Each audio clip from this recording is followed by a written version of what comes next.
സെൽഫിയിലേക്ക് സ്വാഗതം. ഇന്നത്തെ വിഷയം സ്വരഭേദങ്ങൾ.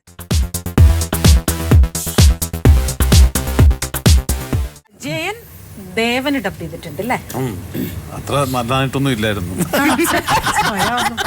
പക്ഷെ അത് ഗർഷവുമായിരുന്നു. ക്ലിപ്പ് കഴിഞ്ഞിട്ട് വിശ്വംഭരചേട്ടന്റെ മറ്റേ ഒരു പടവും ചെയ്തിട്ടുണ്ട് ദേവൻ ചേട്ടൻ. പക്ഷെ എന്താ അറിയാം, വലിയ ശരീരത്തിലേ അന്ന് കിളിനാഥമായിരുന്നു എന്റെ ശബ്ദം. എന്റെ ശരീരത്തിന് പോലും യോഗ്യമില്ലാത്തൊരു ശബ്ദമായിരുന്നു. അതെ, കേട്ടു നോക്കൂ. വലിയ ശരീരത്തിന്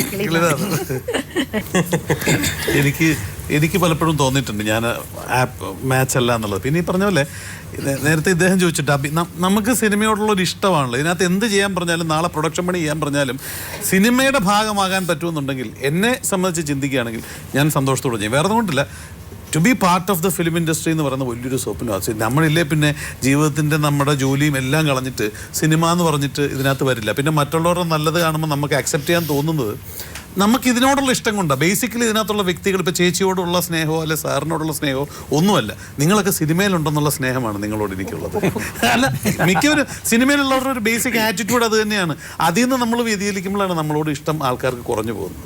അതുകൊണ്ട് ഞാൻ സെൽഫ് ക്രിറ്റിസിസം വെച്ചിട്ട് എനിക്ക് തോന്നിയിട്ടുണ്ട് ഞാൻ ഒരു മാച്ച് അല്ലായിരുന്നു എന്ന് എനിക്ക് തന്നെ തോന്നിയിട്ടുണ്ട്. സാധാരണ ഞാൻ മിക്ക ഇന്റർവ്യൂസിലും പറയുന്ന ഒരു കാര്യമാണ്, നായികമാർക്ക് ഡബ് ചെയ്ത് മറ്റുള്ളവരുടെ ശബ്ദമാണെങ്കിലും കുറേ കാലം നായികമാർ നിൽക്കുന്നുണ്ട്. പക്ഷേ മെയിൽ വോയിസ് എപ്പോഴും കുറച്ച് കഴിയുമ്പോൾ ഡബ്ബിംഗ് ആണെങ്കിൽ ഒന്നുകിൽ ആർട്ടിസ്റ്റ് ഇല്ലാതെ പോകും.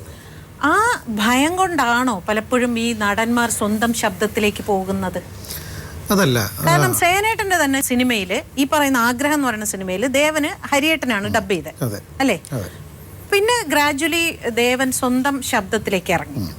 അതുപോലെ തന്നെ മറ്റു റഹ്മാൻ, ചാക്കോച്ചൻ അല്ലേ, ഇവരെല്ലാവരും പെട്ടെന്ന് നമുക്ക് ചിലപ്പോൾ വിനീത്, അങ്ങനെ ഒരുപാട് പേരുണ്ട്. ഇതിനകത്ത് ഒരു തരം ഈഗോ പ്രശ്നം കൂടെ ഉണ്ട്. അതായത് കുറച്ച് പടങ്ങൾ ഡബ് ചെയ്ത് കഴിയുമ്പോഴേക്കും, ആർട്ടിസ്റ്റ് ഡബ് ചെയ്ത് കഴിയുമ്പോഴേക്കും ഇത് ഞാൻ തന്നെ ചെയ്താൽ നന്നായിരിക്കത്തില്ലേ എന്ന് സ്വയം തോന്നുകയും, ഞാൻ ചെയ്താൽ കുറേ കൂടെ പിന്നെ കോൺട്രിബ്യൂട്ട് ചെയ്യാൻ പറ്റില്ലേ എന്ന് ചോദിക്കുക, അങ്ങനെയൊക്കെ ഒരു ഇതുണ്ടല്ലോ. പിന്നെ മാത്രമല്ല, സിനിമ ചെയ്തൊരു എക്സ്പീരിയൻസും കൂടെ അവർക്ക് വരും. അപ്പോൾ ഒരു കോൺഫിഡൻസ് ഉണ്ടാവും. പിന്നെ ഡയറക്ടേഴ്സിനോട് പറയും ഈ ഡബ്ബിങ് വേണ്ട കേട്ടോ, ഞാൻ തന്നെ ചെയ്തോളാം എന്ന് പറയും. അങ്ങനെയൊക്കെ ഒരു രീതിയുണ്ട്. മെയിനായിട്ട് ഇതിനകത്തൊരു ഈഗോയുടെ ഒരു പ്രശ്നം കൂടെ ഉണ്ട്. കുറേ കഴിയുമ്പം ഇനിയിപ്പോൾ നമ്മൾ ചെയ്യാം എന്നുള്ള ഒരു തോന്നലും കൂടെ ഉണ്ട്. ഞാൻ ഒരു വലിയ ആർട്ടിസ്റ്റിനെ ഈ സ്വന്തമായിട്ട് ശബ്ദം കൊടുത്തുകൊണ്ടിരുന്ന, അതായത് ക്യാപ്റ്റൻ രാജു സ്വന്തമായിട്ട് ശബ്ദം കൊടുത്തുകൊണ്ടിരുന്ന ഒരാളാണ്. അദ്ദേഹത്തെ ഞാൻ അതിൽ നിന്ന് മാറ്റിച്ചിട്ട് ഞാനും പുള്ളിയും കൂടെ ഞാൻ തന്നെ വിളിച്ച് ഹരിയേട്ടൻ്റെ വീട്ടിൽ കൊണ്ടുപോയി അവരെ തമ്മിൽ പരിചയപ്പെടുത്തിയിട്ട് അടുത്ത സിനിമ മുതൽ ഹരിയേട്ടൻ കണ്ടിന്യൂസ് ആയിട്ട് ക്യാപ്റ്റൻ രാജുവിൻ്റെ പടങ്ങൾ ഒരു കാലഘട്ടത്തിൽ. കാരണം ശരിക്കും പറഞ്ഞാൽ ഇതിപ്പോൾ ഈ പ്രോഗ്രാം കേട്ടിട്ട് രാജുവേട്ടൻ എന്ത് പറഞ്ഞാലും കുഴപ്പമില്ല. അതിനുശേഷം രാജുവേട്ടൻ ഒരുപാട് ഫിലിംസ്, കാരണം രാജുവേട്ടൻ്റെ ആ ശബ്ദത്തിൻ്റെ ഒരു രീതി ഉണ്ടല്ലോ, ഒരു വല്ലാത്തൊരു രീതിയാണ്. അത് ഹരിയേട്ടൻ ചെയ്ത് കഴിഞ്ഞപ്പോൾ പെർഫോമൻസ് ലെവൽ കൂടി, മനസ്സിലായില്ലേ? അപ്പോൾ അങ്ങനെയൊക്കെ ചെയ്ത് പരീക്ഷിച്ചിട്ടുള്ള ഒരാളും കൂടെയാണ് ഞാൻ. അതുകൊണ്ട് ഈ മെയിൽ വോയിസ് ഒരു പ്രധാനപ്പെട്ട കാര്യം ഞാൻ പറയാൻ വിട്ടുപോയി. മലയാള സിനിമയിൽ സ്വന്തം ശബ്ദമുള്ളവർക്ക് മാത്രമേ ഐഡൻറ്റിറ്റി ഉണ്ടാവൂ എന്നൊരു വിശ്വാസമുണ്ട്. അതിൽ മാറി നിൽക്കുന്ന ഒരാൾ ശങ്കറാണ്, മനസ്സിലായില്ലേ? റഹ്മാന് പോലും എനിക്ക് തോന്നുന്നത് കുറേ കഴിഞ്ഞപ്പോൾ ആ പ്രശ്നമുണ്ടായി. കാരണം റഹ്മാൻ അഭിനയിച്ചാൽ കൃഷ്ണേന്ദ്രൻ വരണം, അല്ലെങ്കിൽ അതുപോലെ വേറൊരാൾ വരണം എന്നുള്ളൊരു അവസ്ഥയുണ്ടായി. അത് അവരെ ഒരു പരിധിവരെ ബാധിച്ചിട്ടുമുണ്ട്. ഉറപ്പാണ്. മെയിൽ ആർട്ടിസ്റ്റുകൾക്ക് ഓൺ വോയിസ്. ഇപ്പം നമ്മളിങ്ങനെ ആലോചിച്ച് മമ്മൂട്ടി എന്ന് പറയുന്ന മഹാനായ നടൻ, അദ്ദേഹത്തിൻ്റെ ശബ്ദം തന്നെയാണ് അദ്ദേഹത്തിൻ്റെ സ്പെഷ്യാലിറ്റി എന്ന് പറയുന്നത്, ഐഡന്റിറ്റി എന്ന് പറയുന്നത്. അങ്ങനെ ഒരു ശബ്ദമില്ലാത്ത ഒരാളാണെങ്കിൽ മമ്മൂട്ടി എവിടെ നിൽക്കും? ആരെങ്കിലും ഡബിങ് ആണ് ചെയ്തിരുന്നെങ്കിൽ മമ്മൂട്ടി എവിടെ നിന്നേനെ? പക്ഷെ മമ്മൂക്കയുടെ ആദ്യത്തെ പടം ഡബിങ് അല്ലായിരുന്നു. അതെ, പക്ഷെ അതോടെ പുള്ളി അതോടെ വിട്ടു. അത് കണ്ടിന്യൂ ചെയ്തിരുന്നുള്ള അവസ്ഥയാണ് ഞാൻ പറഞ്ഞത്. കണ്ടിന്യൂ ചെയ്തിരുന്നെങ്കിൽ മോശമായി. ഡബിങ് ഞാൻ ബിസി ആയിട്ട് ഡബ് ചെയ്തുകൊണ്ടിരുന്ന സമയത്ത് തന്നെ ഞാൻ ഈ ആർട്ടിസ്റ്റുകളിലൊക്കെ പറഞ്ഞിട്ടുണ്ട്, നിങ്ങൾ സ്വന്തമായിട്ട് വോയിസ് കൊടുക്കണമെന്ന്.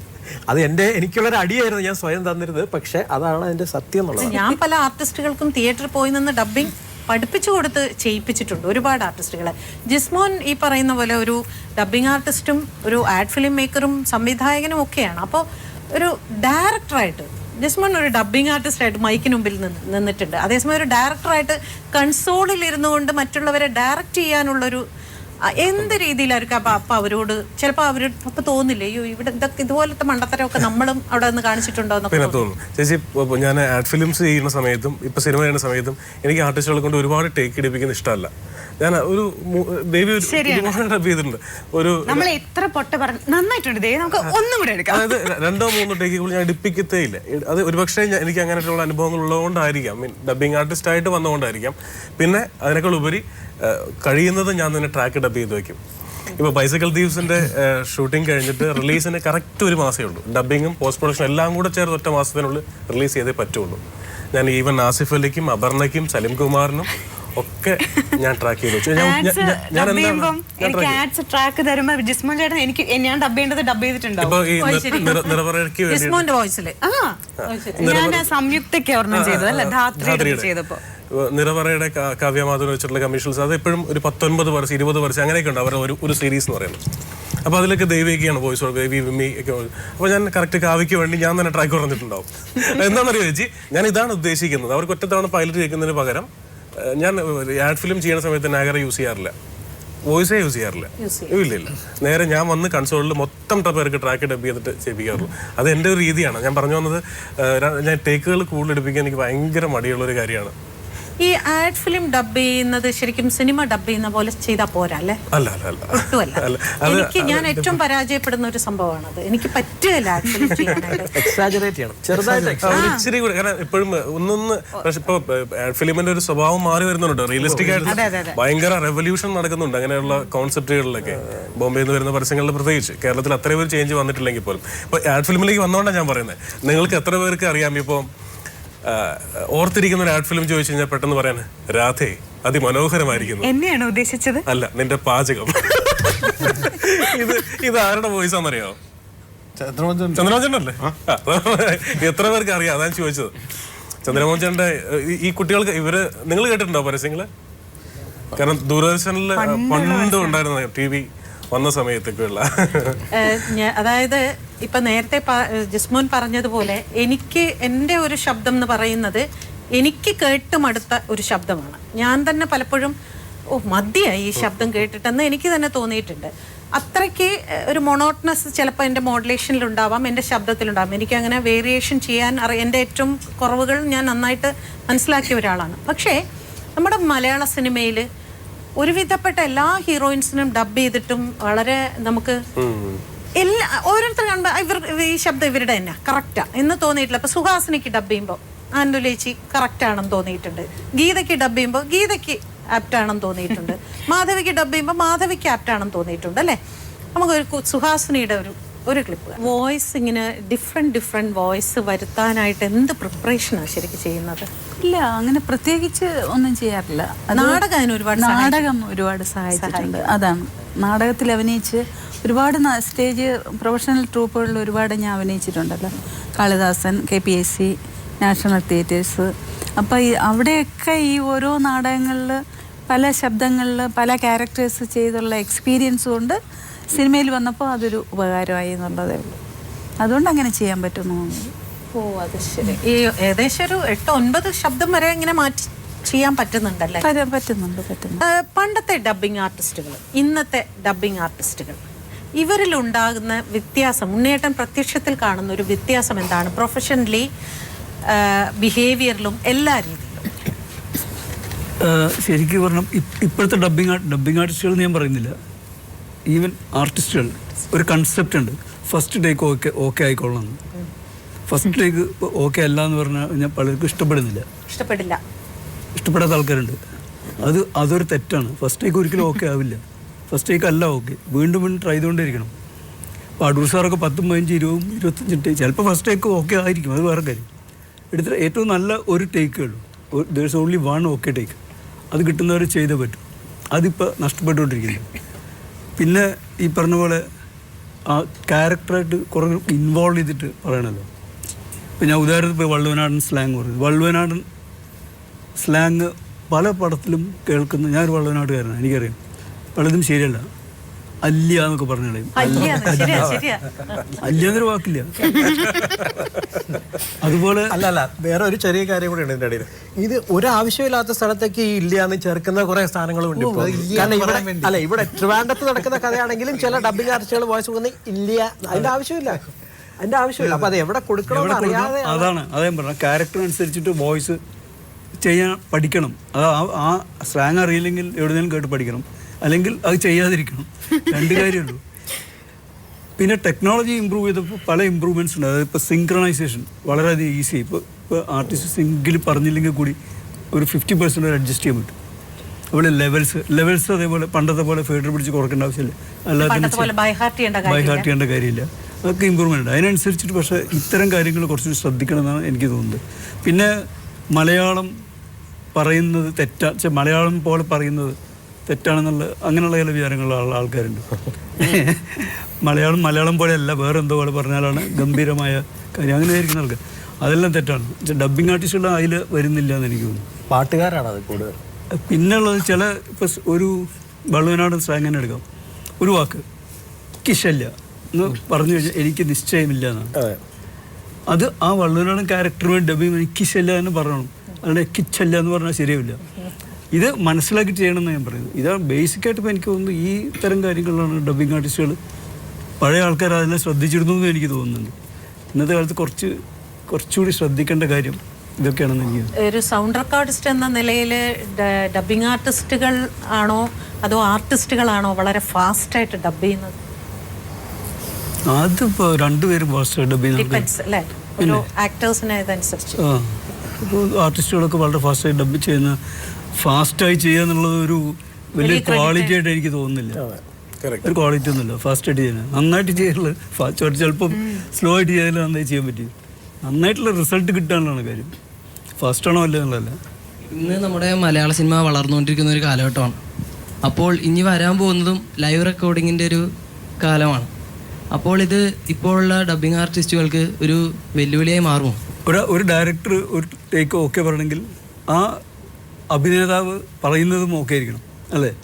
അപ്പോൾ ശരിക്കും പറഞ്ഞാൽ ആ സിങ്ക്രണൈസ്ഡ് ആയിട്ട് ആ സിങ്ക് സൗണ്ട് എടുക്കാൻ പറ്റുമെങ്കിൽ അതുതന്നെ ആയിരിക്കും ഒരു പക്ഷേ ഏറ്റവും നല്ലത്.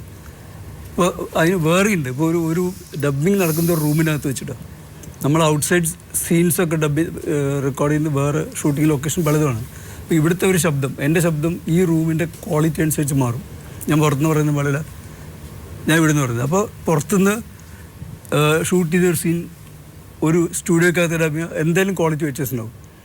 ഇത്തരം വ്യത്യാസങ്ങളുണ്ട്, ശരിക്കുണ്ട്. പക്ഷേ ഈ ഡബ്ബിങ് ഒരു പ്രൊഫഷനായിട്ട് നിലനിന്ന കാരണം നമ്മളത് അറിയുന്നില്ല. നമ്മൾ കണ്ടീഷൻഡായിരിക്കും, ആൾക്കാർ കണ്ടീഷൻഡായി പോയി. ഇപ്പോൾ സിങ്ക് സൗണ്ടായിട്ട് വരുമ്പോൾ ആ വ്യത്യാസം ശരിക്കും അറിയാൻ പറ്റും. സിങ്ക് സൗണ്ട് ചെയ്യുന്ന പടങ്ങളിൽ നിങ്ങൾക്ക് കറക്റ്റായിട്ട് അറിയാൻ പറ്റും.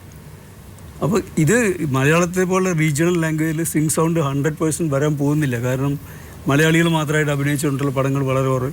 ഔട്ട്സൈഡ് സ്റ്റേറ്റിൽ നിന്നുള്ള ആൾക്കാർ വരും, ലാംഗ്വേജ് അറിയാത്തവർ. അപ്പോൾ ഡബ് ചെയ്തേ പറ്റൂ. ഒരു സിങ്ക് സൗണ്ട് എടുക്കുന്ന പടത്തിന് ഒരാളുടെ മാത്രം ഡബ് ചെയ്ത് വെക്കാൻ പറ്റില്ല. അപ്പോൾ ഡബ്ബിങ് എന്ന പ്രൊഫഷൻ ഈ നിലയ്ക്ക് നിൽക്കും. ഡബ്ബിങ് ആർട്ടിസ്റ്റുകൾ അവരുടെ എല്ലാ കോൺട്രിബ്യൂഷൻ ചെയ്യും. പക്ഷെ അതേ സമയത്ത് ഇപ്പോൾ എന്നോട് ഞാനൊരു പടം സംവിധാനം ചെയ്യാന്ന് വെച്ചാൽ ഞാൻ സിങ്ക് സൗണ്ട് ആയിരിക്കും ചിലപ്പോൾ ഉപയോഗിക്കുന്നത്. എൻ്റെ അഭിപ്രായത്തിൽ അതാണ് ഏറ്റവും നല്ല സൗണ്ട്, ഏറ്റവും ബെസ്റ്റ് സൗണ്ട് അതാണ്. പക്ഷെ but otherwise is the best compromise. അതിന് യാതൊരു സംശയം. സമാധാനായി. ഉടനെ ഒന്നും വരുന്ന എനിക്ക് തോന്നുന്നില്ല. അല്ല ഉണ്ണേട്ടാ, എങ്കിലും എൻ്റെ ഒരു സംശയം എന്ന് വെച്ചാൽ ഇപ്പം നമ്മൾ ഒരു ഡബ്ബിംഗ് തിയേറ്ററിൽ ഒരു ഡബ്ബിംഗ് ആർട്ടിസ്റ്റ് നിന്ന് ഡബ് ചെയ്യുന്നതും ഒരു ആർട്ടിസ്റ്റ് അഭിനയിക്കുമ്പോൾ പറയുന്ന ഡയലോഗും തമ്മിൽ ഈ ബോഡി ലാംഗ്വേജിൽ വരുമ്പോൾ ഈ വോയിസിൽ ചില വേരിയേഷൻസ് വരില്ലേ? അത് നമുക്ക് ഒരുപാട് പരിമിതികൾ ഉണ്ടാക്കുമ്പോൾ അതിൽ കുറച്ചൊരു അൺനാച്ചുറൽ ഫീല് ഉണ്ടാകുന്ന മാതിരി ഒരു ആക്ടിവിറ്റി ചെയ്തുകൊണ്ട് ഇപ്പോൾ വെള്ളം കോരിക്കൊണ്ട് ഒരു ഡയലോഗ് പറയുകയാണെങ്കിൽ അതിൻ്റെ ഒരു സ്ട്രെയിൻ ഉണ്ടാവില്ലേ? ആ വെള്ളം കോരുന്ന സ്ട്രെയിൻ അത് നമുക്ക് ഒരിക്കലും മൈക്കിന് മുമ്പിൽ നിന്ന് കൊടുക്കാൻ പറ്റില്ല. അതന്നെ ഞാൻ പറയുന്നത്. അല്ലേ? ഷൂട്ടിംഗ് സമയത്ത് ആ വെള്ളം കോരിക്കൊണ്ട് പറയുന്ന ആ ഇഫക്റ്റ് ഡബ്ബിംഗ് എങ്ങനെ കിട്ടില്ല. അതുപോലെ ഓടുന്നതും അല്ലേ? അത്തരം കാര്യങ്ങൾ കൂടി ഒരു ഡബ്ബിംഗ് ആർട്ടിസ്റ്റിനെ മൈക്കിന് മുമ്പിൽ നിന്ന് ചെയ്യാൻ സാധിച്ചാൽ കുറച്ചുകൂടി പെർഫെക്റ്റ് ആക്കാൻ പറ്റും. ഓടുന്നത് നമ്മൾ കൊടുക്കാറുണ്ടല്ലോ. ഒരു എക്സർസൈസ് ചെയ്യുന്ന സീന് ഞാൻ പറയുന്നത് കേട്ടിട്ടുള്ളതാണ്. ഇതൊരു വളരെ പ്രശസ്തമായ സിനിമയിൽ എക്സർസൈസ് ചെയ്യുന്ന സീനിൽ അലിയാർ സാറുടെ വോയിസ് കൊടുത്തിട്ട് അവസാനം സംവിധായകൻ കുറേ നേരം ആലോചിച്ചിട്ട് പറഞ്ഞു ഇതിങ്ങനെ ശരിയാവില്ല, ഒരു 4-5 മൈക്ക് വെച്ചിട്ട് എണീറ്റിരിക്കുന്ന പോലെ അവസാനം ഇദ്ദേഹം ഒരു 100 ടേക്ക് കഴിയുമ്പോഴേക്കും അലിയാർ സാറിന്റെ തലയൊക്കെ കറങ്ങി വയ്യാണ്ടായിരുന്നു. അതുകൊണ്ട് അങ്ങനെ ചെയ്യേണ്ട കാര്യമില്ല. അതൊക്കെ അത് പെർഫെക്റ്റ് ആയിട്ട് ചെയ്യാന്നുള്ളതാണ് എൻ്റെ അഭിപ്രായം. ഒരു മൈക്കിൽ തന്നെ അതൊന്നും അത്രയൊന്നും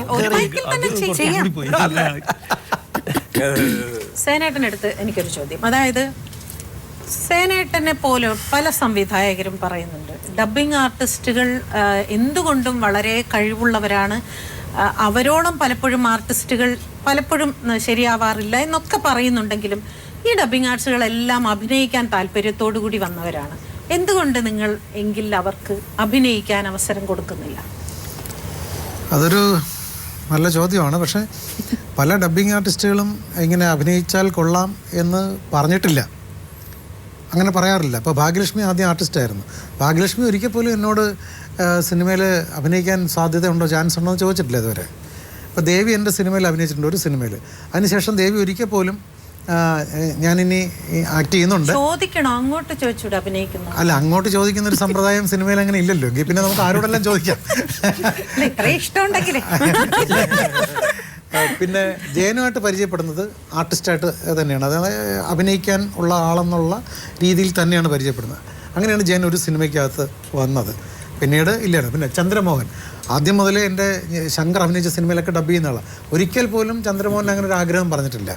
അല്ലാതെ മനഃപൂർവ്വം നമ്മൾ ഡബ്ബിംഗ് ആർട്ടിസ്റ്റിനെ വിളിക്കുന്നില്ല എന്നുള്ള മാത്രമല്ല, ഡബ്ബിംഗ് ആർട്ടിസ്റ്റിൻ്റെ സൈഡിൽ നിന്ന് അങ്ങനെ ഒരു അപ്രോച്ച് കൂടുതലുള്ളതായിട്ട് അറിഞ്ഞിട്ടുമില്ല. പണ്ട് ഹരിപ്പാട് സോമനൊക്കെ ഇങ്ങനെ, രതീഷ് ഏട്ടൻ ഹരിപ്പാട് സോമനൊക്കെ ഇങ്ങനെ അഭിനയിക്കാൻ മദ്രാസിൽ ഇങ്ങനെ അവർ ചാൻസുകൾ തേടുന്നുണ്ടായിരുന്നു. പക്ഷേ ഈ തലമുറയിലെ ജിസ്മോൻ എനിക്ക് വർഷങ്ങളായിട്ടറിയാം. ഇന്നുവരെ ജിസ്മോൻ എൻ്റെ അടുത്ത് എനിക്കൊരു സിനിമയിൽ അഭിനയിച്ചാൽ കൊള്ളാമെന്നുള്ള താല്പര്യമുണ്ടെന്ന് പറഞ്ഞിട്ടില്ല. കൃഷ്ണേന്ദ്രൻ നടനായിരിക്കുമ്പോൾ തന്നെയാണ് ഡബ്ബിങ്ങും കൂടി ചെയ്തുകൊണ്ടിരുന്നത്. തീർച്ചയായിട്ടും വിളിച്ചിരുന്നെങ്കിൽ കൃഷ്ണേന്ദ്രൻ. അത് ശരി.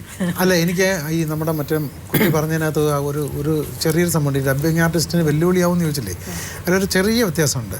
ഈ ഡബ്ബിംഗ് ആർട്ടിസ്റ്റുകളുടെ കാര്യങ്ങൾ നിലനിൽക്കുമെങ്കിൽ പോലും നമ്മളൊരു 10 വർഷത്തിന് മുമ്പുള്ള ഒരു സിനിമയ്ക്കകത്ത് എത്രത്തോളം ഡബ്ബിംഗ് ആർട്ടിസ്റ്റുകൾ ഉപയോഗിച്ചിരുന്നു എന്നത് ആലോചിച്ചാൽ ഇപ്പോൾ കുറവാണ്. അത് അവർക്കറിയാം, കാരണം അതെല്ലാം ലൈവ് അല്ലെങ്കിൽ സ്റ്റുഡിയോയിലാണെങ്കിലും സെയിം ആർട്ടിസ്റ്റ് തന്നെ ഡബ് ചെയ്യണം. പക്ഷേ മറ്റൊരു മേഖല സജീവമായിട്ടുണ്ട്, സീരിയൽസ് ഉണ്ട്, ആർട്ട് ഫിലിമുണ്ട്. അതുകൊണ്ട് ഡബ്ബിംഗ് ആർട്ടിസ്റ്റുകളെന്ന് പറയുന്ന അവർക്കൊരു വെല്ലുവിളി ജീവിതത്തിൽ എന്തായാലും വരാൻ പോകുന്നില്ല. പക്ഷേ സിനിമയ്ക്കകത്ത് അതിൻ്റെ പെർസെൻറ്റേജ് കുറഞ്ഞു വരികയാണെന്നുള്ളത് എല്ലാവർക്കും അറിയാം.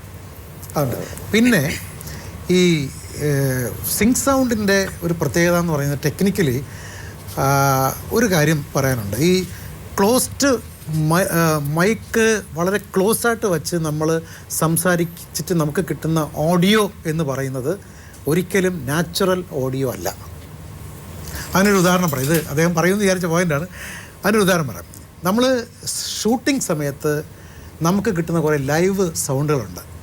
ഒരാൾ ഓടിക്കയറി വന്ന് ഡോർ അടച്ചു, അത് കഴിഞ്ഞ് വന്ന് കസേരയിലിരുന്നു, അയാൾ നടന്നു വരുമ്പോഴുള്ള ഷൂവിൻ്റെ ശബ്ദം ഒക്കെ നമ്മുടെ പൈലറ്റ് ട്രാക്കിൽ കേൾക്കും. അത്രയും മനോഹരമായ ശബ്ദം നമുക്ക് ഒരിക്കലും പിന്നീട് സൗണ്ട് ട്രാക്ക് എടുക്കുമ്പോൾ കിട്ടത്തില്ല. അതിൻ്റെ അർത്ഥം എന്തെന്ന് പറഞ്ഞാൽ നമ്മൾ അത് കറക്റ്റാണ്. നമ്മൾ ലൈവ് എഫക്റ്റ് എടുക്കുമ്പോൾ എല്ലാം മൈക്ക് ഇങ്ങനെ വെച്ചിട്ട് ഡോർ അടയുന്ന ശബ്ദം എല്ലാം ഇവിടെ കൊടുക്കുന്നത്, അവിടെ അല്ല കൊടുക്കേണ്ടത്. അത് ഡിസ്റ്റൻസിൽ തന്നെയാണ് കിട്ടേണ്ടത്. അത്രയും നമ്മുടെ ഓഡിയോ അൺനാച്ചുറൽ ആയിക്കൊണ്ടിരിക്കുകയാണ്. അത് ഞാനൊരിക്കൽ ചിത്രാഞ്ജലിയിൽ കണ്ടതാണ്. അടൂർ സാറിൻ്റെ പടം എഫക്ട്സ് എടുത്തുകൊണ്ടിരിക്കുക. അപ്പോൾ ഒരാളിങ്ങനെ മുണ്ടുടുത്തിട്ട് നടന്നു പോകുന്ന ശബ്ദം. അപ്പോൾ അവിടെ എഫക്ട്സ് കൊടുക്കുന്ന ആൾ മുണ്ടുടുത്തിട്ട് നടക്കുന്നു. ഞാനത് ആദ്യമായിട്ട് അങ്ങനെ ഒരു എഫക്റ്റ് എടുക്കുന്നത് കാണുന്നത്. അത്രയും നാച്ചുറലായിട്ട് വരാൻ വേണ്ടി ദൂരേന്ന് നടന്നു വരുന്ന പോലെയാണ് അടൂർ സാർ ആ ഓഡിയോ എടുക്കുന്നത്. അത്രമാത്രം ആ ഓഡിയോ നാച്ചുറലായിട്ട് വരാൻ വേണ്ടി അദ്ദേഹം ശ്രമിക്കുന്നുണ്ട്. അതപ്പോൾ നമ്മൾ പലപ്പോഴും ഇപ്പോൾ പോലീസിൻ്റെ ഷൂസിൻ്റെ ശബ്ദം തന്നെ ചില സമയം നമുക്ക് ഭയങ്കര അരോചകമായിട്ട് തോന്നും, അല്ലേ? ഇത്രയൊക്കെ ഉണ്ടോ അവരുടെ ഷൂ? വെറുതെ കാർപ്പറ്റിൽ നടക്കുമ്പോഴും വിധേയൻ സിനിമ ഉണ്ണിസാറാ റെക്കോർഡ് ചെയ്യുന്നില്ലേ, രാജു മാർത്താണ്ടെ എഫക്ട് എടുത്തോണ്ടിരിക്കുക. അപ്പൊ അതിനകത്ത് മമ്മൂക്ക വന്നിട്ട് MR ഗോകുമാർ ചേട്ടനെ ചവിട്ടുന്നൊരു സീക്വൻസ് ഉണ്ട്. ഒരു 20-25 ടേക്കായി. ഇപ്പൊ ഞാനിത് കണ്ടോണ്ട് നിൽക്കുക. അവസാനം പുള്ളിക്കിട്ട് കറക്റ്റ് ചവിട്ട് രാജു പറഞ്ഞു എന്റെ നെഞ്ചത്തിട്ട് ചവിട്ടിക്കൊള്ളാൻ പറഞ്ഞു. മൈക്ക് വെച്ചിട്ട് ഒരൊറ്റ ചവിട്ട് നെഞ്ചത്ത് കൊടുത്തു. അതാണ് സിനിമയിൽ വരുന്നത്. ഐ.വി.ശശി സാറിന്റെ ഒരു മൂവിയിൽ ഡബ് ചെയ്യുമ്പോൾ അതിനകത്ത് ലക്ഷ്മി ഗോപാലസ്വാമി ഒരു കവർ കഴുത്തിലിട്ടിട്ട് ഇങ്ങനെ കൊല്ലുന്ന കറക്റ്റ് ആ സമയപ്പോൾ ഒരു കവർ കൊണ്ട് തന്നിട്ട് പറഞ്ഞു കഴുത്തിലിട്ടിട്ട് ചെയ്താൽ പറ്റുമോ. എനിക്ക് ശ്വാസം മുട്ടിപ്പോയി, കുറച്ച് ലെങ്ത് ഉണ്ട് അതിനെ. ജയൻ ഒരുമിച്ച് കോമ്പിനേഷൻസ് ഡബ് ചെയ്തിട്ടുണ്ട്. ഞാൻ ഗ്രൂപ്പൊക്കെ ഒരുപാട് ചെയ്തിട്ടുണ്ട്. പിന്നെ കെ രാജീവിൻ്റെ സ്വപ്നം എന്നുള്ള സീരിയൽ ഞാൻ അഭിനയിക്കുമ്പോൾ എന്നോട് രാജീവേട്ടൻ പറഞ്ഞാൽ നിന്റെ സൗണ്ടിന്, നിന്റെ ശരീരത്തിന് ഈ സൗണ്ടാണെന്ന രീതിയിൽ ഒരു ഐഡൻറ്റിറ്റി കിട്ടണമെന്നുണ്ടെങ്കിൽ നീ ഡബ്ബിങ് നിർത്തണം. അങ്ങനെ 2000 സ്വപ്നം ചെയ്യുന്ന സമയത്താണ് മറ്റുള്ളവർക്ക് വേണ്ടി ഡബ്ബിങ് ചെയ്യുന്നത് നിർത്തിയത്. പിന്നെ അതിനുശേഷം 1-2 പടങ്ങൾ, ഇപ്പം പോക്കിരി എന്നൊക്കെ പറഞ്ഞിട്ട് പ്രകാശ് രാജ് മൊഴിമാറ്റം വന്ന പടത്തിൽ ഒരു 3-4 പടങ്ങളിൽ പ്രകാശ് രാജിന് ചെയ്തത് ഒഴിച്ചാൽ 2000 ശേഷം ഞാൻ ഒരു പടവും ചെയ്തിട്ടില്ല, ഡബ് ചെയ്തിട്ടില്ല. ചന്ദ്രമോഹനെ സംബന്ധിച്ച് ഇപ്പൊ കുറച്ച് ഡബ്ബിങ്ങിൽ നിന്ന് വിട്ടു നിൽക്കുന്നു അല്ലേ? കുറച്ച് നാളായിട്ട് ഈ ഒരു സമയത്തുണ്ടായിരുന്ന ഡബ്ബിങ്ങും ഇന്നത്തെ ഒരു ഡബ്ബിങ്ങിന്റെ വ്യത്യാസം ശ്രദ്ധിക്കാറുണ്ടോ? ശ്രദ്ധിക്കാറുണ്ട്. എന്താണ്, നന്നായിട്ടാണോ തോന്നുന്നത് അതോ അതിൽ വല്ലാതെ? അന്നത്തെ ഡബ്ബിങ് തന്നെ ആയിരുന്നു നല്ലത്. എന്തുകൊണ്ടും ഒന്ന് പറയാം. ഇന്നത്തെ പോലെ മറ്റേ പഞ്ച് ചെയ്തൊന്നും അല്ല അന്ന് ഡബ് ചെയ്തോണ്ടിരുന്നത് അല്ലേ? അറിയാം, ഭാഗ്യലക്ഷ്മിക്ക് അറിയാമല്ലോ. ഇന്നിപ്പം ഡബ്ബിംഗ് എന്ന് പറഞ്ഞാൽ എല്ലാവരും ചെയ്യുന്ന ഒരു ഇതായിട്ട് മാറിയിട്ടുണ്ട്. ആർക്കും ചെയ്യാം എന്ന രീതി ആയിട്ടുണ്ട്. ഓരോ ഡയലോഗ് പഞ്ച് ചെയ്തും അതോ കസേരയിലൊക്കെ ഇങ്ങനെ ഇരുന്നൊക്കെ ഈസി ആയിട്ടാണ് ഡബ് ചെയ്യുന്നത്. റിലാക്സ് ആയിട്ട്. അതിന്റെ യാതൊരു സ്ട്രെയിനും ആരും അറിയുന്നില്ല അല്ലേ? പിന്നെ മെമ്മറിയും കുറയാണ് ശരിക്കും. നമുക്കന്ന് മെമ്മറി പവർ നല്ലോണം ഉണ്ടായിരുന്നു.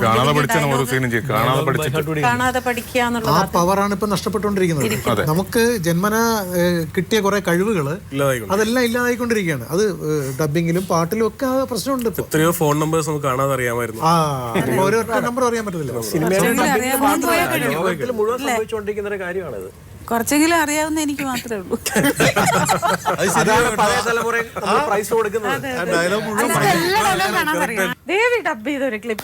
നേരത്തെ നമ്മൾ പറഞ്ഞ പോലെ സേനട്ട, നമ്മള് ഒരു സമയത്ത് ഈ കോമ്പിനേഷൻ ഡബ് ചെയ്തുകൊണ്ടിരുന്ന സമയത്ത് നമുക്ക് കുറച്ചുകൂടി മോഡുലേഷൻ കാര്യങ്ങളിൽ പലരും നമ്മളെ സഹായിച്ചിരുന്നൊരു ഉണ്ടായിരുന്നു.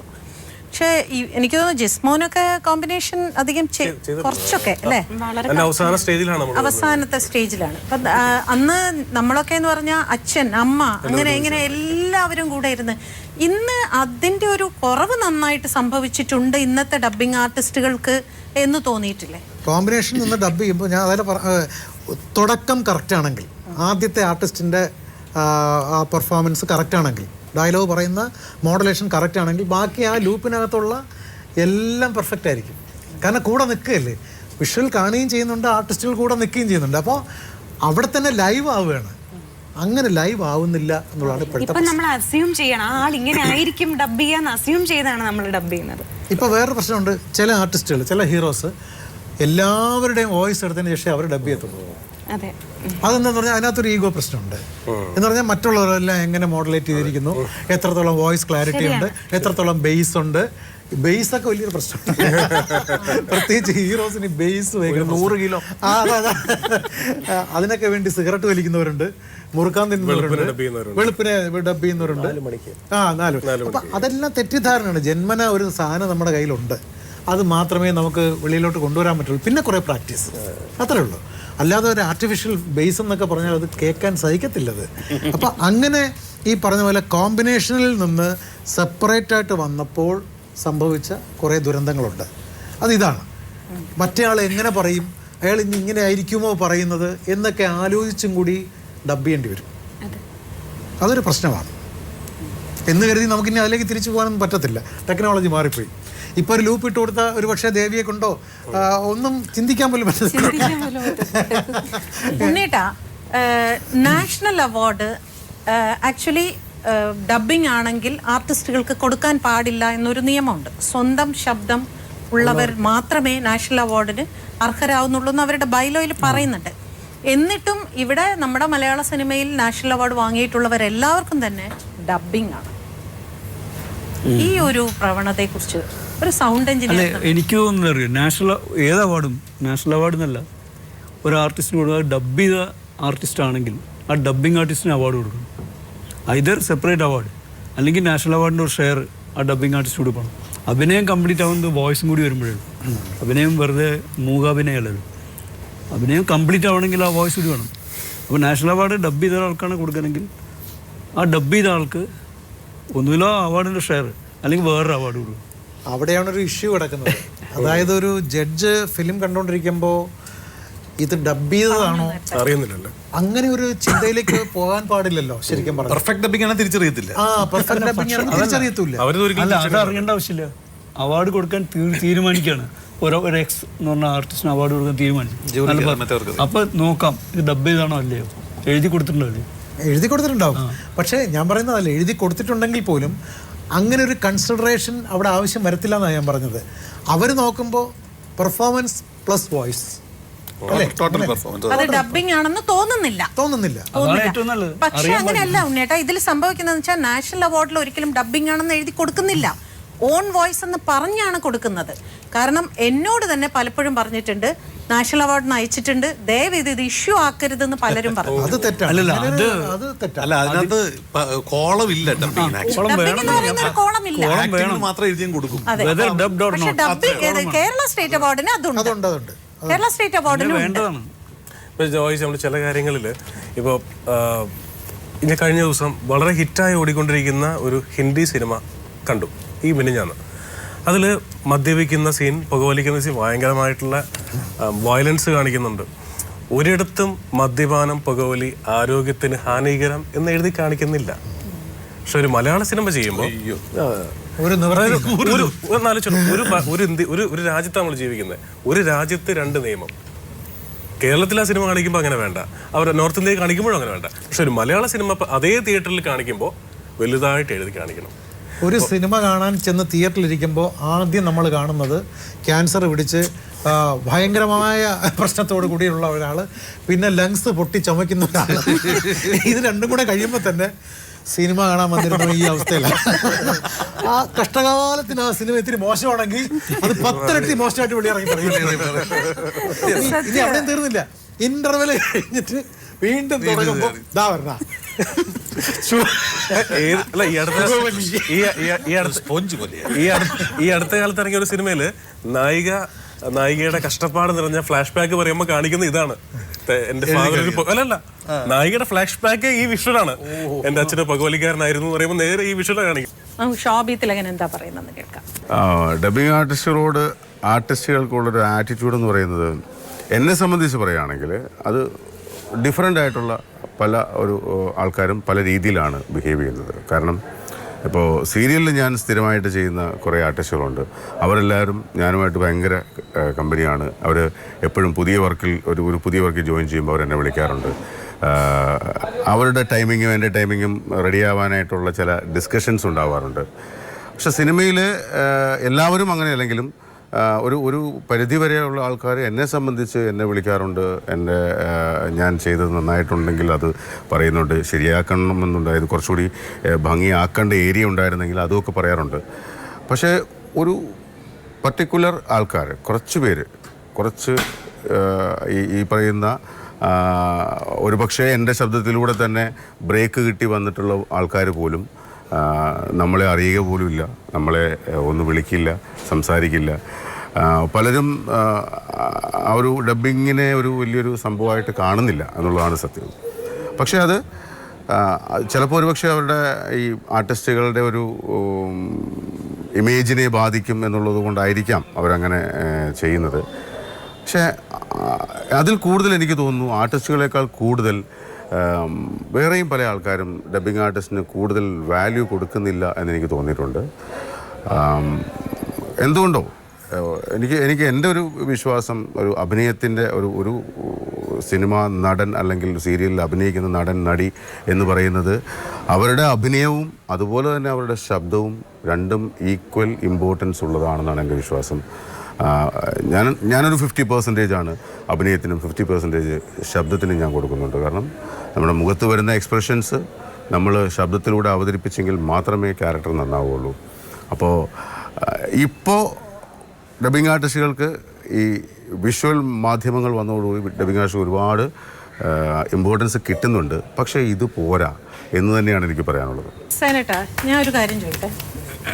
അതായത് പണ്ട് ശോഭന വന്ന സമയത്ത് ശോഭനയുടെ എല്ലാ സിനിമകളും ഒരു ഡബ്ബിങ് ആർട്ടിസ്റ്റായിരിക്കും. ഊർവശിയായിരുന്നപ്പോൾ ഊർവശിയുടെ ഇങ്ങനെ കുറേ അന്ന് അവരാണ് അവർക്ക് ഡബ് ചെയ്യുന്നത്. പക്ഷേ ഇന്ന് ആ ഒരു ആറ്റിറ്റ്യൂഡ് മാറി. ഇന്ന് ഒരു സിനിമയിൽ ദേവി ആയിരിക്കും, മറ്റൊരു സിനിമയിൽ വേറൊരു കുട്ടിയായിരിക്കും, മറ്റൊരു സിനിമയിൽ ഞാനായിരിക്കും, ഇങ്ങനെ മാറി മാറി വരുന്നുണ്ട്. അതാണോ ശരിയായ രീതി, ഇതാണോ ശരിയായ രീതി ഒരു ഡയറക്ടർ എന്നുള്ള നിലയ്ക്ക്? എനിക്ക് തോന്നുന്നു ഇപ്പോഴത്തെ രീതിയാണ് ശരിയെന്ന് തോന്നുന്നുണ്ട്. കാരണം അപ്പോൾ അതുകൊണ്ട് ഈ ജിസ്മോൻ നേരത്തെ പറഞ്ഞ പോലെ ബ്രാൻഡ് ചെയ്യപ്പെടുന്നില്ല. അതായത് ഇപ്പം ഒരു ആർട്ടിസ്റ്റ് വന്നാൽ ഒന്നാമത്തെ കാര്യം നമുക്കിപ്പോൾ അങ്ങനെ സ്ഥിരം ഒരു ഫീമെയിൽ ആക്ട്രസ് ഒന്നും ഇല്ല, അങ്ങനെ മാറി മാറി വരുന്നവരാണ്. അപ്പോൾ ഒരു ഫീമെയിൽ ആർട്ടിസ്റ്റിന് ഭാഗ്യലക്ഷ്മി ചെയ്ത് കഴിഞ്ഞാൽ അടുത്ത ഫിലിം വരുമ്പോൾ ദേവി ചെയ്യുന്നതാണ് നല്ലത്. കഥാപാത്രം അനുസരിച്ച് അത് മാറ്റാൻ പറ്റും. നേരത്തെ ഭാഗ്യലക്ഷ്മിൻ്റെ ഒരു കാര്യം പറഞ്ഞില്ലേ, സ്വന്തം ശബ്ദത്തെക്കുറിച്ചൊരു പോയിന്റ് പറഞ്ഞില്ലേ, അതിൽ നിന്നൊക്കെ രക്ഷപ്പെടാൻ പറ്റും. വേറെ വേറെ മാറി മാറി ചെയ്യുമ്പോൾ നമുക്ക് രക്ഷപ്പെടാൻ പറ്റും. എന്നോട് സ്റ്റുഡിയോയിൽ വന്നിട്ട് പോലും ചിലപ്പോൾ ചോദിക്കാറുണ്ട് ചില സംഭവം, ഇത് ഞാൻ മതിയോ, ഞാൻ ചെയ്താൽ മതിയോ, എന്നോടുള്ള വ്യക്തി താല്പര്യം കൊണ്ട് വിളിച്ചാണോ എന്നൊക്കെ ചോദിക്കുന്ന ഒരാളാണ്. അത്രയ്ക്കും സ്വന്തമായിട്ടൊരു ക്രിറ്റിസിസം ഉള്ള ഒരാളാണ്. അപ്പോൾ അതുകൊണ്ട് എനിക്ക് തോന്നുന്നത് ഇപ്പോഴത്തെ ഒരു രീതിയാണ് നല്ലത്, മാറി മാറി ചെയ്യുന്നതാണ് നല്ലത്. അപ്പോൾ കഥാപാത്രങ്ങൾക്ക് വ്യത്യാസം ഉണ്ടാകും. അല്ലെങ്കിൽ ശബ്ദമെല്ലാം ഒരുപോലെ ഇരിക്കും. പെർഫോമൻസ് മാറി വന്നാൽ പോലും ശബ്ദം ഒരുപോലെ ഇരിക്കും. ശബ്ദം ഒരുപോലെ ഇരിക്കുമ്പോൾ തന്നെ നമുക്ക് നേരത്തെ കണ്ടതുപോലെ കഥാപാത്രത്തിനും ഒരേ ശബ്ദം നേരത്തെ കണ്ടതുപോലെ തോന്നും. മറ്റൊരു കാര്യം, ഇന്ന് ഡബ്ബിംഗ് ആർട്ടിസ്റ്റുകൾ പാലിക്കേണ്ട കാര്യങ്ങൾ എന്തൊക്കെയാണ്? ഭാഷ, പെരുമാറ്റം, ഡബ് ചെയ്യുന്ന രീതി, ഇത്തരം കാര്യങ്ങളിൽ എന്താണ് ഒരു സംവിധായകൻ പ്രതീക്ഷിക്കുന്നത് ഡബ്ബിംഗ് ആർട്ടിസ്റ്റ്? അത് എന്തില്ല, എന്തുണ്ട്? ഭാഷ ഇപ്പോൾ ഒരു പ്രശ്നമേ അല്ലല്ലോ. ഭാഷ മലയാളം അറിഞ്ഞിടാത്ത രീതിയിലൊക്കെ തന്നെയാണല്ലേ ഇപ്പം, അങ്ങനെയൊക്കെ അല്ലേ. ഭാഷ ഒരു പ്രശ്നമല്ലേ ഇപ്പോൾ. ഉച്ചാരണം പോലും ഇപ്പോൾ വലിയൊരു പ്രശ്നമല്ല. കാരണം ഇപ്പോഴത്തെ സിനിമയുടെ ഒരു ട്രെൻഡ്, ഈ അടുത്ത കാലത്ത് വന്ന സിനിമകളെല്ലാം ഏതെങ്കിലും ഒരു ഏരിയ കേന്ദ്രീകരിച്ച് ചിത്രീകരിക്കുന്ന സിനിമകളാണ്. ആ ഏരിയയിലെ ഭാഷ മാത്രം ഉപയോഗിക്കുന്നൊരു സിനിമ, അത് ശരിക്കും പറഞ്ഞാൽ കൊള്ളാം. അത് ആ സിനിമ കാണാനൊരു രസം ഉണ്ടാകും. കാരണം ചില സിനിമകളിൽ വള്ളുവനാടൻ കഥ പറയുന്നതിനിടയ്ക്ക് തിരുവനന്തപുരം ഭാഷ പറയുന്ന സിനിമകളൊക്കെ ഇഷ്ടം പോലെ ഉണ്ടായിട്ടുണ്ട്. പക്ഷെ ഇപ്പോൾ അതല്ല, അവർ അതിൽ ശ്രദ്ധിക്കുന്നുണ്ട് ഡയറക്ടേഴ്സ് പ്രത്യേകിച്ചും. അപ്പോൾ അങ്ങനെ വരുമ്പോൾ ഈ ഇത് ഉച്ചാരണം അല്ലെങ്കിൽ ഈ പറഞ്ഞ പോലെ ഭാഷ ഒന്നും അത്ര വലിയ പ്രശ്നമല്ല. പക്ഷേ ഞാൻ നേരത്തെ പറഞ്ഞ ഒരു കാര്യം, ഈ പ്രസംഗിക്കുന്ന പോലെ പറയാതെ വോയിസ് ലെവൽ മാക്സിമം താഴ്ത്തി നമ്മൾ തമ്മിൽ ഇപ്പം ഞാൻ ഈ പറയുന്നതിന് ഭാഗത്ത് പോലും ഒരു പ്രസംഗമുണ്ട്. അതല്ല, കഥാപാത്രങ്ങളായി മാറിക്കൊണ്ട് തൊട്ടടുത്ത് നിൽക്കുന്ന ആൾക്ക് കേൾക്കാൻ വേണ്ടി മാത്രം പറയുന്ന ഒരു സമ്പ്രദായം, അതാണ് ഇപ്പോൾ ഉള്ളത്. അതാണ് നല്ലത്. അത് ആ സിനിമ കാണുമ്പോൾ നമ്മൾ ആ കഥയിലേക്ക് ഇറങ്ങി ചെല്ലാൻ നമുക്ക് പറ്റും. കാരണം ആരും പ്രസംഗിക്കുകയല്ല, സ്റ്റേറ്റ്മെൻ്റ് അല്ല, എല്ലാവരും കഥ പറഞ്ഞു പോകുന്നവരെ പോലെ നമുക്ക് തോന്നും. സീരിയലുകൾ ഡബ്ബിംഗ് ആർട്ടിസ്റ്റുകളെ സ്വാധീനിക്കുന്നുണ്ടോ? സീരിയലിൻ്റെ ഡബ്ബിങ് ചെറിയ പ്രോബ്ലം ഉണ്ട്.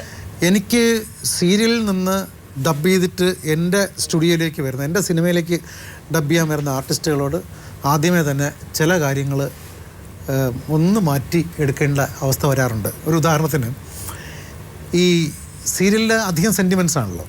അപ്പോൾ അവിടെ ഉപയോഗിക്കുന്ന കുറേ വാക്കുകളുണ്ട്.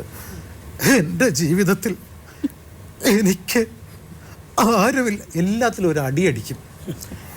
നമുക്ക് മിനി സ്ക്രീൻ ആയതുകൊണ്ട് ഒരു പക്ഷേ ചെറിയ ഓഡിയോ ലെവലാണ് കിട്ടുന്നത്, അതിൻ്റെ ഓഡിയോയുടെ ലെവൽ ചെറുതാണ്. അപ്പോൾ ഒരു പക്ഷേ ഈ എൻ്റെ ഒക്കെ പറയേണ്ടി വരും. പക്ഷെ സിനിമയിലെ ഓഡിയോ എന്ന് പറയുന്നത് വലിയ ഓഡിയോ ആണ്. എന്ന് പറഞ്ഞാൽ വലിയ സ്പീക്കറിൽ നിന്ന് വരുന്ന, തിയേറ്റർ മുഴങ്ങി കേൾക്കുന്ന ഓഡിയോ ആണ്. അവിടെ നമുക്ക് എൻ്റെ ജീവിതത്തിൽ എനിക്ക് വേണ്ടി എന്ന് മതി. അവിടെ എൻ്റെ ജീവിതത്തിൽ എനിക്ക് വേണ്ടി, ഇത് ഇച്ചിരി കൂടുതലായിരിക്കാം പക്ഷേ ഉണ്ട്. അപ്പോൾ സീരിയൽ മാത്രം ചെയ്യുന്ന ചില ആർട്ടിസ്റ്റുകൾ സ്റ്റുഡിയോയിലേക്ക് വരുമ്പോൾ, സിനിമ ഡബ് ചെയ്യാൻ വരുമ്പോൾ ഇങ്ങനൊരു പ്രോബ്ലം അവിടെ വരാറുണ്ട്. അതിൻ്റെ പ്രധാനപ്പെട്ട ഉത്തരവാദികൾ സീരിയലിൻ്റെ സംവിധായകർ തന്നെയാണ്. കാരണം സംവിധായകർ അല്ല, ഞാൻ അതാ പറഞ്ഞത്, സംവിധായകർ പോകാറില്ലെന്നാണ് പറയുന്നത്. സംവിധായകർ പോകാറില്ല. അവർ ഷോട്ട് എടുത്ത് കൊടുക്കുന്നതോടുകൂടി അവരുടെ ജോലി കഴിഞ്ഞ് എഡിറ്റിങ്ങിന് പോലും പോകാറില്ല. അപ്പോൾ ആർട്ടിസ്റ്റ് എന്ത് ചെയ്യുന്നോ അത് ഓക്കെയാണ്. അപ്പോൾ അങ്ങനെ വരുമ്പോൾ ഇപ്പോൾ ദേവിയെ പോലെ പെർഫെക്റ്റായിട്ട് ചെയ്യുന്നവർക്ക് പോലും ചിലപ്പോൾ സീരിയൽ ഡബ് ചെയ്തിട്ട് ഉച്ചവരെ സീരിയൽ ഡബ് ചെയ്തിട്ട് ഉച്ചയ്ക്ക് ശേഷം സിനിമയ്ക്ക് വന്നിട്ട് നായികയ്ക്ക് ഡബ് ചെയ്യുമ്പോൾ സ്വയം തോന്നാം ദേവിക്ക് പോലും ഞാൻ അവിടെ പറഞ്ഞതൊക്കെ അങ്ങോട്ട് എറൈസ് ചെയ്തിട്ട് ആ ശൈലി അങ്ങോട്ട് വിട്ടിട്ട് ഒരു പക്ക നാച്ചുറലിലേക്ക് വരണമെന്ന് തോന്നാറില്ലേ എന്ന് എനിക്കൊരു ചോദ്യമുണ്ട്. ശരിയല്ലേ? തീർച്ചയായിട്ടും. അത് ഞാൻ നേരത്തെ പറഞ്ഞത് തന്നെയാണ്. ഇപ്പം നമ്മളത് കേട്ടിട്ട് നമ്മൾ ജഡ്ജ് ചെയ്യാനായിട്ടുള്ളൊരു അവസരം കിട്ടാതെ വരുമ്പോൾ, ഇപ്പം ഈ എൻ്റെ എന്ന് പറഞ്ഞാൽ എൻ്റെ അപ്പൊ അവിടെ ഒരു എയർ കൂടുതൽ വരികയാണ്. നമ്മൾ ഫിലിമിൽ ആ സാറ് പറഞ്ഞ പോലെ ആ വലിയ സ്പീക്കറിൽ കേൾക്കുമ്പോൾ അതിങ്ങനെ ബ്ലോ പോലെ നമുക്ക് ഫീൽ ചെയ്യും. അത് കറക്റ്റാണ് സാർ പറഞ്ഞത്. അത് മാത്രമല്ല ഈ സീരിയലിൽ ഒരു വലിയ നമ്മൾ തന്നെത്താൻ അത് ക്രിട്ടിസൈസ് ചെയ്ത് നമ്മൾ തന്നെ അനലൈസ് ചെയ്ത് ചെയ്യണം. ഈ സീരിയലില് മ്യൂസിക് ഇങ്ങനെ ഭയങ്കര ലെവലിൽ എപ്പോഴും കിടക്കും. ഒരു പാത്തോസ് മ്യൂസിക് ആയിരിക്കും മിക്കവാറും ഒക്കെ ഉള്ളത്. ഇതിന് മുകളിൽ ശബ്ദം നിൽക്കേണ്ടി വരും. അപ്പൊ ശരിക്കും പറഞ്ഞാൽ നമ്മൾ നാച്ചുറൽ ആയിട്ട് സംസാരിക്കുന്ന ടോൺ സീരിയലിൽ പറ്റാതെ വരും. ഇത് നമ്മൾ തന്നെ അനലൈസ് ചെയ്യേണ്ട കാര്യമാണ് ഭാഗ്യച്ചി. കാര്യം ഇവിടെ ഒരു ഡബിങ് ആർട്ടിസ്റ്റ് പറഞ്ഞത് ഞാൻ കേട്ടതാണ്, ഞാൻ ഇനി മുതൽ സീരിയൽ ഡബ് ചെയ്യുന്നില്ല. എന്താ അത് സിനിമ ഡബ് ചെയ്യാൻ ചെന്നപ്പോൾ എന്നോട് പറഞ്ഞു സീരിയലിന്റെ ടോൺ ഉണ്ടെന്ന്. നീ എന്നെയാണോ പറഞ്ഞത്? അല്ലല്ല, അതുകൊണ്ട് അവരിനി സീരിയൽ ഡബ് ചെയ്യുന്നില്ല എന്ന് പറഞ്ഞു. അല്ല, ഞാൻ സീരിയൽ ഡബ് ചെയ്യുന്നില്ല, അതുകൊണ്ട് അയ്യോ അല്ല. പറഞ്ഞ കാരണങ്ങൾ കൊണ്ട് ഒരു ഡബിങ് ആർട്ടിസ്റ്റിന്റെ തുടക്കം സീരിയലിലൂടെ ആവരുത്. യെസ്, അങ്ങനെയാണെങ്കിൽ അവൻ ഒരു ലെവലിൽ എത്തുമെന്ന് എനിക്ക് തോന്നുന്നില്ല. സീരിയൽ മാത്രമല്ല കൃഷ്ണേട്ട, കാർട്ടൂൺ ക്യാരക്ടേഴ്സ് ഡബ് ചെയ്ത് തുടങ്ങുകയാണെങ്കിൽ ആ ടോൺ ആജീവനാന്തമായി അയാൾക്കുണ്ടാവും. അപ്പൊ നമുക്ക് സത്യമാണത്. ഈ ചർച്ച ഇവിടെ അവസാനിപ്പിക്കുന്നതിന് മുൻപ് നമുക്ക് എല്ലാവർക്കും വേണ്ടി കൃഷ്ണചന്ദ്രൻ വേണോ? പിന്നെ വേണമല്ലോ. ഹർഷബാഷ്പം തൂകി വർഷപഞ്ചമി വന്നു, ഇന്ദുമുഖി രാവിൽ എന്തു ചെയ്യൂ നീ, എന്തു ചെയ്യൂ നീ, ഹർഷബാഷ്പം തൂകി വർഷപഞ്ചമി വന്നു, ഇന്ദുമുഖി രാവിൽ എന്തു നീ, എന്തു ചെയ്യൂ നീ.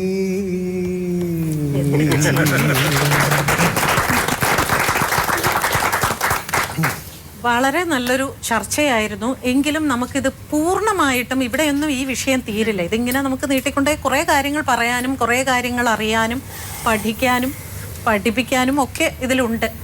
എങ്കിലും നമ്മുടെ സമയപരിധി കൊണ്ട് നമ്മൾ ഈ ചർച്ച ഇവിടെ അവസാനിപ്പിക്കുന്നു. എൻ്റെ സുഹൃത്തുക്കളും സഹപ്രവർത്തകരും എല്ലാവരുമായ നിങ്ങളെല്ലാവരോടും ഇത്രയും നേരം സംസാരിക്കാൻ സാധിച്ചതിൽ വളരെ സന്തോഷമുണ്ട്. നമുക്ക് വീണ്ടും മറ്റൊരു നല്ല വിഷയവുമായി അടുത്ത സെൽഫിയിൽ കാണാം. നന്ദി.